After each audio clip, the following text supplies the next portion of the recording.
हे cuties, आप सबने इस मांगा के लिए काफ़ी ज़्यादा वोट किया था और मुझे ये काफ़ी अच्छा लगा है, काफ़ी यूनिक है।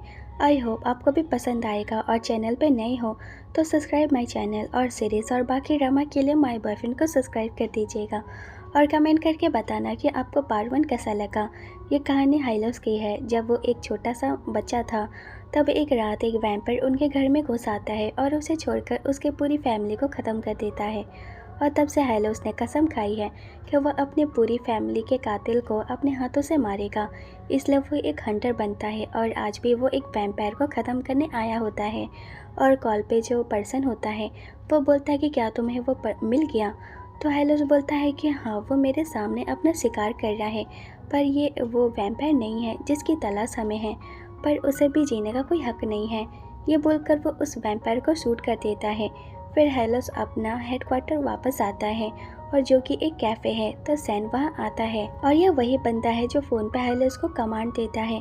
फिर सैन बोलता है कि तुमने हर बार की तरह इस बार भी अच्छा काम किया है, आगे का काम मैं संभालूंगा। तो हेलोस बोलता है कि मैंने तुम्हें जो रेडी करने को कहा था, क्या वो तैयार है। ये सुनकर सैन परेशान हो जाता है। फिर वह हेलोस को एक विक और फेक आईडी देता है और बोलता है कि ये रही वो चीज़ें जो तुमने मंगवाई थी और तुम्हारे कहने पे मैंने फेक आईडी पे तुम्हारा रियल नेम और एज डाला है। तो हाइलोस बोलता है कि थैंक यू, अगर कोई मुझे किसी और नाम से बुलाएगा तो शायद मुझे प्रॉब्लम होगी, इसलिए मैं चाहता हूँ कि मेरे मिशन में भी लोग मुझे मेरे रियल नेम से जाने। वैसे मैं पहली बार अंडरकवर मिशन पे जा रहा हूँ। ये सुनकर सैन और परेशान हो जाता है और बोलता है कि क्या तुम्हारा इस मिशन पे जाना ज़रूरी है। मुझे तो डर लग रहा है कहीं तुम्हें कुछ हो ना जाए। मैं तुम्हें दुश्मन के बीच में नहीं भेज सकता। इस पर्सन ने तुम्हें कांटेक्ट करके ये काम दिया है, मुझे उस पर शक है क्योंकि उसने किसी एजेंसी को कॉल करने की वजह डायरेक्टली तुम्हें कांटेक्ट किया है इस मिशन के लिए। इसका मतलब वो तुम्हारे बारे में बहुत कुछ जानता है, पर हमें इस पर्सन के बारे में कुछ नहीं पता है, इसलिए मुझे अपने क्लाइंट पे भरोसा नहीं है। ये सुनकर हाइलो सैन के शोल्डर पे हाथ रख के बोलता है कि सब ठीक है सैन, मैं खुश हो कि तुम मेरे साथ ही हो और जब मेरे पास कुछ नहीं था तब तुम मेरे साथ थे एक भाई की तरह। मेरी लाइफ में आने और मेरा ख्याल रखने के लिए थैंक यू, लेकिन मुझे इस मिशन पे जाना होगा क्योंकि यही एक तरीका है अपने फैमिली के कातिल को ढूंढने का। तो सैन स्माइल करके बोलता है कि ठीक है, मैं तुम्हें नहीं रोकूंगा। ये बोलकर वो हाइलोस को विग पहनाना सिखाता है। तो हाइलोस बोलता है कि मैं तुमसे मिलने आता रहूँगा। तो सैन बोलता है कि अपना ख्याल रखना हाइलोस। फिर नेक्स्ट हाइलोस अपने अंडरकवर मिशन पे जाता है क्योंकि उसे कोरिया के सबसे बड़े कंपनी के सीईओ मिस्टर रिवेरा को ख़त्म करना है। फिर हाइलोस कंपनी में होता है, तभी चीफ सेक्रेटरी वियोन वहाँ आता है और हाइलोस को मिस्टर रिवेरा से मिलने उनके ऑफिस लेके जाता है। और मिस्टर रिवेरा इतने हैंडसम होते हैं कि हाइलोस की नज़र उससे हटती ही नहीं है। तो रिवेरा खुद को इंट्रोड्यूस करता है कि मैं इस कंपनी का ओनर हैरिस रिवेरा हूँ। ये सुनकर हाइलोस भी अपने आप को इंट्रोड्यूस करता है। ये देखकर रिवेरा स्माइल करता है। फिर वो हाइलोस के करीब जाता है और अपना हाथ आगे करके बोलता है कि क्या हम हाथ मिला सकते हैं। यह सुनकर हाइलोस रिवेरा से हाथ मिलाता है और मन में बोलता है कि अपना बदला पूरा करने के लिए मुझे इस पर्सन को ख़त्म करना होगा। तो रिवेरा स्माइल करके बोलता है कि तुमसे मिलकर काफ़ी अच्छा लगा। फिर वो बातें करते हैं और हाइलोस रिवेरा को ही देखे जा रहा होता है और सोचता है कि इसकी कंपनी कितनी सक्सेस है। मैंने सोचा था कि प्रेसिडेंट ओल्ड मैन होगा, पर ये तो काफ़ी यंग है। तो रिवेरा स्माइल करके बोलता है कि हाइलोस, तुम मुझे घूरे क्यों जा रहे हो? क्या मैं इतना हैंडसम हूँ कि तुम्हारी नज़रें मुझसे हट ही नहीं रही है? ये सुनकर हाइलोस माफ़ी मांगता है। तो रिवेरा हाइलोस के करीब आता है और उसके फेस को ऊपर करके बोलता है कि अब से तुम मेरे पर्सनल सेक्रेटरी हो, तो मेरी आंखों में आंखें डालकर बात करो। ये सुनकर वियोन की आंखें फटी की फटी रह जाती है। तो रिवेरा बोलता है तो चलो अब हम अकेले में बातें करते हैं कि तुम्हें क्या काम करना है। ये बोलकर वो हाइलोस को अपने साथ ले जाने लगता है। तो वियोन बोलता है पर सर, आज हाइलोस का पहला दिन है। तो रिवेरा हंसते हुए बोलता है तो क्या हो गया, मैं हाइलोस को सारा काम खुद समझा दूंगा और आज मैं कंपनी से बाहर रहूँगा क्योंकि मुझे कहीं जाना है, तो तुम काम ख़त्म करके घर चले जाना। बाय वियोन। ये बोलकर वो हाइलोस को अपने साथ ले जाता है। ये देखकर वियोन रोने लगता है कि ये तो नाइंसाफ़ी है, मेरे साथ इतना बुरा बिहेव और आज की आई लड़के से इतना अच्छा बिहेव क्यों। और वहीं इधर वो दोनों एक रेस्टोरेंट में होते हैं। तो रिवेरा बोलता है कि अभी लंच का टाइम नहीं हुआ है, इसलिए मैंने हल्का फुल्का खाना ऑर्डर किया है। तो हाइलोस बोलता है कि क्या आपके साथ लंच करना भी काम का हिस्सा है। तो रिवेरा स्माइल करके बोलता है कि ये बहुत इम्पोर्टेंट है क्योंकि अब से हम साथ रहने वाले हैं, तो अच्छा नहीं होगा कि हम एक दूसरे के बारे में थोड़ा और जान लें। तो हाइलोस बोलता है कि क्या आप सीरियस हो? तो रिवेरा बोलता है कि हाँ, मैं सच में तुम्हें अपना पर्सनल सेक्रेटरी बनाना चाहता हूँ। ये सुनकर हाइलोस सोचता है कि मिस्टर रिवेरा का पर्सनल सेक्रेटरी होने से मुझे ही फ़ायदा होगा। मैं अपने टारगेट के जितना करीब रहूँगा, मिशन पूरा करने में उतना आसान होगा। इसलिए हाइलोस रिवेरा का पर्सनल सेक्रेटरी बनने के लिए मान जाता है और सोचता है पर ये मेरे साथ इतना अच्छा बिहेव क्यों कर रहा है, जबकि हम तो आज ही मिले हैं। क्या इसे मेरी असलियत के बारे में पता चल गया है कि मैं इसे यहाँ मारने आया हूँ? तो रिवेरा बोलता है कि तुम किन ख्यालों में खोए हुए हो? तो हाइलोस बोलता है कि आज मेरा पहला दिन है, पर आपने मुझे आते ही अपना पर्सनल सेक्रेटरी बना दिया, जिसके लिए लोग इतनी मेहनत करते हैं, तो आपने भला मुझे ही क्यों चुना है? ये सुनकर रिवेरा स्माइल करके बोलता है, क्योंकि तुम काफ़ी ब्यूटीफुल हो और मैं तुम्हें अपने करीब रखना चाहता हूँ ताकि मैं तुम्हें हमेशा देख सकूँ। क्या ये रीज़न काफ़ी है? तो हाइलोस गुस्से में बोलता है कि क्या आप मजाक कर रहे हो? तो रिवेरा बोलता है कि नहीं पापा, मैं क्यों मजाक करूँगा। तो हाइलोस कुछ बोलने वाला होता है पर रिवेरा उसे रोक देता है और बोलता है कि बात हो गई बात है, चलो अब लंच करते हैं वरना ये ठंडा हो जाएगा। तो हाइलोस ठीक है बोलकर लंच करने लगता है और सोचता है कि ये पर्सन कितना अजीब है। फिर कुछ दिन बाद हम देखते हैं कि वो एक मीटिंग में होते हैं क्योंकि किसी एम्प्लॉय ने उनके न्यू प्रोजेक्ट की इंफॉर्मेशन लीक कर दी है, इसलिए रिवेरा एक मीटिंग रखता है। फिर मीटिंग के बाद वो ऑफिस में आते हैं तो रिवेरा बोलता है कि तुम पूरे दिन खड़े रहकर थक गए होगे, यहाँ आके बैठ जाओ। ये बोलकर वो हाइलोस को अपनी सिर पे बैठाता है और बोलता है कि तुम्हारे पैरों में दर्द हो रहा होगा, क्या मैं मसाज कर दूँ? आखिर कौन बॉस अपने सेक्रेटरी के लिए ऐसा करता है।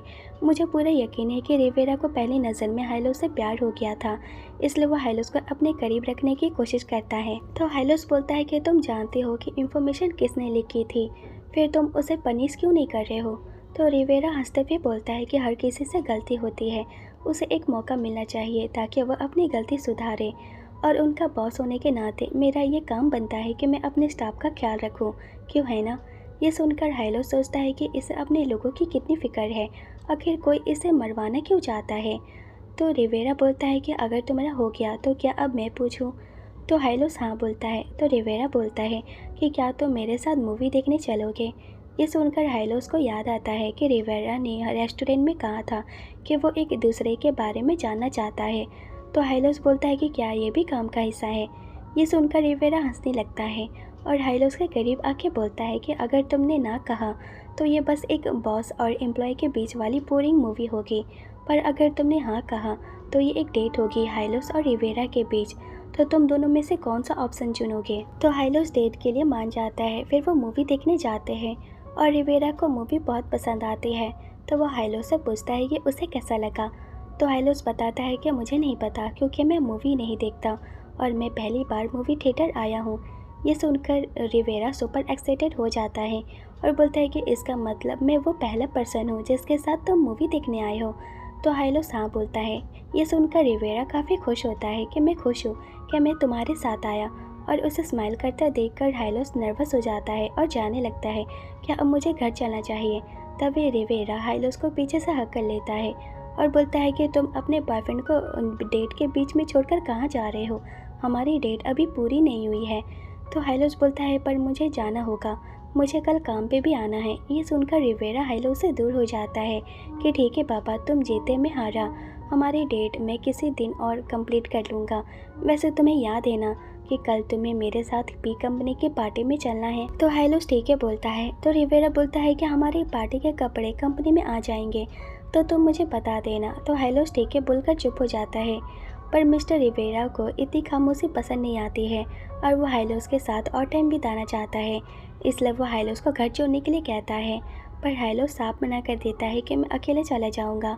ये सुनकर रिवेरा बच्चों की तरह ड्रामा करने लगता है कि क्या तुम्हें मुझ पर यकीन नहीं है, तुम्हारी बातों से मुझे काफ़ी हर्ट हुआ है। पर हाइलोस कुछ नहीं कहता है और घर चला जाता है। फिर नेक्स्ट डे हाइलोस ऑफिस में होता है, तब कुछ लोग वहाँ आते हैं, तो हाइलोस उनसे उनके बारे में पूछता है। तो एक लड़का बोलता है कि शायद तुम न्यू सेक्रेटरी हो, इसलिए मुझे नहीं पहचाना, मैं मिस्टर रिवेरा फैमिली का बटलर बरसा हूँ, आपसे मिलकर काफ़ी अच्छा लगा, मैं यहाँ मिस्टर रिवेरा के लिए कपड़े लेके आया हूँ। तो हाइलोस उन्हें रिवेरा के ऑफिस भेजा देता है और सोचता है कि मुझे जहाँ तक पता है रिवेरा की उसकी फैमिली से नहीं बनती है। उसने अपनी फैमिली से अलग एक अपनी अपनी खुद की कंपनी बनाई है, पर यहाँ रिवेरा फैमिली के बटलर आए हैं। इसका मतलब वो इन्फॉर्मेशन झूठी थी। पर अजीब बात यह है कि इस कंपनी में रिवेरा फैमिली का कोई काम नहीं करता। क्या वो क्लाइंट सिर्फ रिवेरा के पीछे है क्योंकि वो हैरिस फैमिली का वारिस है? कहीं रिवेरा के पीछे जो पड़ा है वो उसका कोई रिलेटिव तो नहीं है ना? अगर सैनिया होता तो पक्का कुछ पता लगा लेता। तभी रिवेरा का कॉल आता है कि थोड़ी देर के लिए अंदर आओ। तो हेलोस रिवेरा के ऑफिस जाता है और बोलता है कि आपको कुछ चाहिए क्या मिस्टर रिवेरा?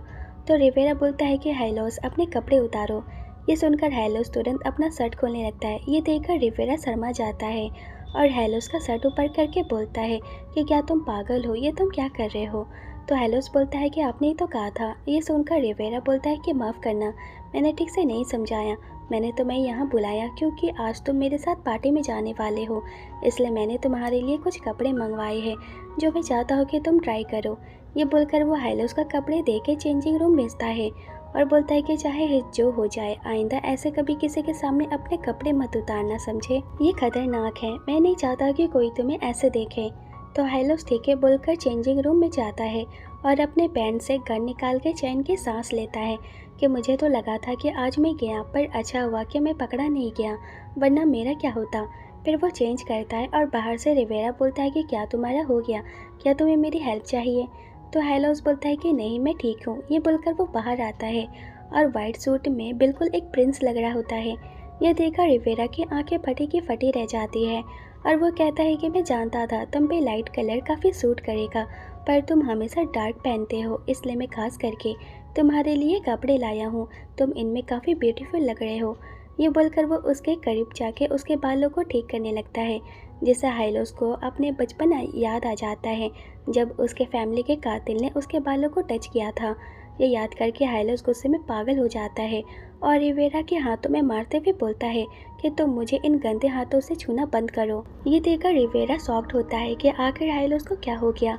तभी हेलोस को होश आता है तो वो रिवेरा से माफ़ी मांगता है कि माफ़ करना, मुझे पसंद नहीं है कि कोई मेरे बालों को टच करे। ये सुनकर रिवेरा का एक्सप्रेशन बदल जाता है जैसे वो कोई और पर्सन है, पर वो खुद को शांत करता है और एक स्माइल के साथ बोलता है कि कोई बात नहीं, मुझे बिना पूछे तुम्हें टच नहीं करना चाहिए था। वैसे क्या तुम बाहर वेट करोगे? मुझे रेडी होना है। तो हेलोस ठीक है बोलकर बाहर आता है और सोचता है कि मुझे क्या हो गया था। इससे रिवेरा को शक हो जाएगा कि मैं कौन हूँ। और यहीं पार्ट 1 ख़त्म हो जाता है। आपको पार्ट 1 कैसा लगा कमेंट करके ज़रूर बताना। और जो लोग जानते हैं कि रिवेरा कौन है और वो क्या छुपा रहा है, कमेंट करके ज़रूर बताएं। फिर मिलते हैं, बाय बाय।